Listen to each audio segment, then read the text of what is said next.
When a modern autonomous system loses its link to global navigation satellite data, it faces a critical failure state.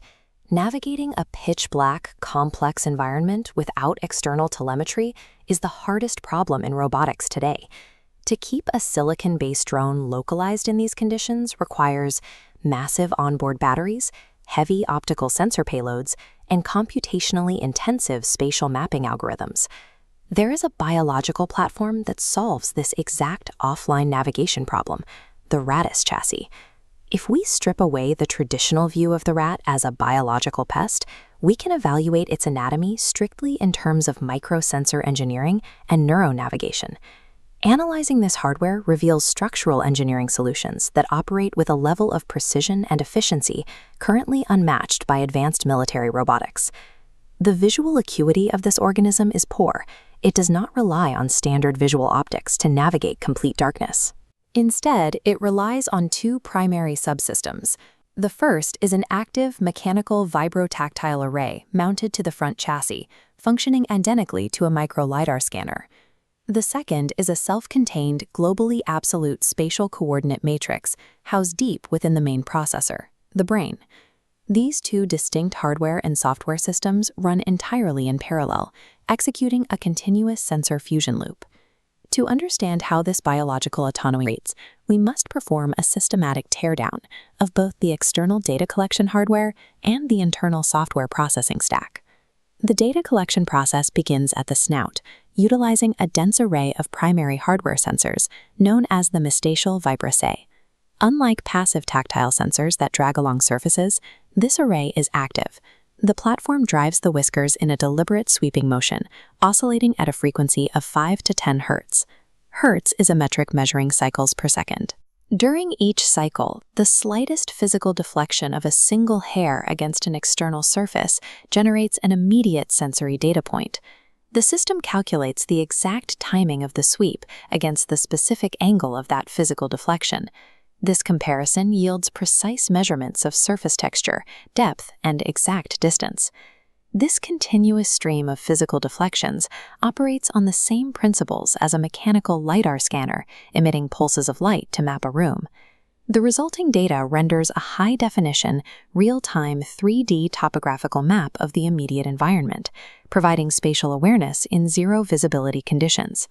Generating this volume of spatial data at 10 frames per second creates a massive computational load. How does the biological processor ingest this stream without critical system latency? The telemetry travels from the trigeminal sensory neurons packed at the base of the whisker follicles, routing directly into the somatosensory cortex. Here, the data hits a specialized neural interface engineered specifically for this load, the barrel cortex. Every single physical whisker on the snout is hardwired to a dedicated topographical processing node in the brain. This one-to-one hardware-to-software architecture provides a zero-latency interface for rendering local physical topology. Generating a local point cloud prevents immediate collisions, but macro navigation requires a different solution. The platform needs a way to memorize a complex route and return to its origin during a total blackout. To find the answer, we look deeper into the central processor, specifically at the regions known as the hippocampus and the entorhinal cortex. The biological architecture managing this global positioning is so sophisticated that mapping it earned the 2014 Nobel Prize in Physiology or Medicine. Researchers discovered the specific neurocomputational units driving this process, identifying them as grid cells.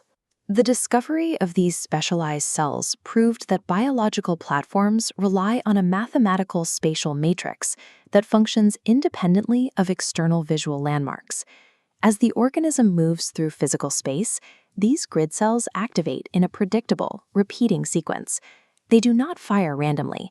They map out the environment by activating in a mathematically repeating hexagonal grid array. This lattice behaves like a global navigation satellite system, projecting a rigid grid over the real world, mapping absolute coordinates as the platform intersects each node. To update its position on this grid without external reference points, the brain relies on a computational method called path integration, or dead reckoning. Path integration uses the system's own internal telemetry. By constantly measuring its own directional heading and velocity, The organism calculates its current position relative to its starting point. By combining the hexagonal matrix with constant path integration, the platform maintains its global position entirely offline, remaining immune to the vulnerabilities of an external satellite link. While the active vibrissae LiDAR and internal hexagonal GNSS handle the primary spatial architecture, the chassis integrates auxiliary sensors to refine its telemetry. In addition, the ears house an advanced acoustic radar subsystem, specifically capable of capturing highly directional ultrasonic threat detection data. The platform also adds an environmental data layer through chemosensory integration, utilizing specialized cells within its olfactory system. These cells calculate the velocity of individual molecules, allowing the system to determine the direction and distance of scent trails. By stacking acoustic and chemical telemetry on top of its primary spatial map, the system maintains multiple redundant data streams for navigation. Reconstructing the entire biological software stack provides a complete look at a real-time sensor fusion loop. The active whisker array processes the immediate physical topology, passing that data down onto the rigid, global coordinates tracked by the hippocampal matrix. With the acoustic and chemical vectoring telemetry layered into the feed, the organism achieves total autonomy. Compare this self-contained biophysics machine against modern silicon-based drones, which remain tethered to lithium batteries and fragile GPS signals. For the future of autonomous engineering, the Rattus chassis is a highly efficient blueprint for next-generation GNSS-denied survival.